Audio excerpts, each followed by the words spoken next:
शेंगदाण्याची चक्की सोबतच शेंगदाण्याचे लाडू, शेंगदाण्यापासून बनणारं सर्वांना पदार्थ खावतं वाटतात, पण तुम्हाला माहिती आहे का त्याच्या मागं किती मेहनत आहे. एकदा जर भुईमूग पेरला ना तर त्याला ना 2 ते 3 दिवसाला कंटिन्यू पाणी लागतं, सोबतच त्याला खतसुद्धा व्यवस्थित त्याचं निगराणी करावी लागते. मगच कुठं जाऊन शेंगा वगैरे तयार होतात आणि त्याला चांगलं वाळून गुणीमध्ये भरावं लागतं. मग इथे ना मस्त चाय वगैरे घेतला, तो पण गाईच्या दुधाचा. मला एवढा काही आवडला नाही जेवढा शिळीच्या दुधाचा छान लागतो. मग आता हनुमानाच्या इथं हा भंडारा वगैरे लागला, तर मग मम्मी तिथून हा प्रसाद घेऊन आली होती. मग तो एक प्रसाद खाऊन घेतला. रात्रीमध्ये ना आंब्याचा रस बनवला होता, तो पण खूप दिवसानंतर खाल्ला.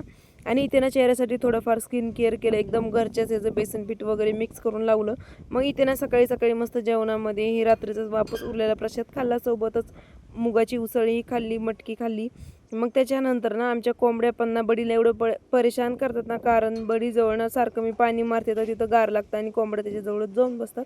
मग इथे झालं होतं असं की एवढा भुईमूग काढायचं राहिलं आणि माहिती नाही आता अजून ह्याच्यात किती दिवस जाणार आहेत. आणि दुपारपासून एवढी वाळवट वगैरे चालू आहे ना, पूर्ण डोळ्यामध्ये धूळ जायला लागली. चला मग आता व्हिडिओ तुम्हाला कसा वाटला एकदा कमेंट करून नक्की कळवा. नवीन असेल तर आधी माझ्या चॅनलला सबस्क्राईब करून घ्या. भेटूया नवीन नेक्स्ट ब्लॉगमध्ये.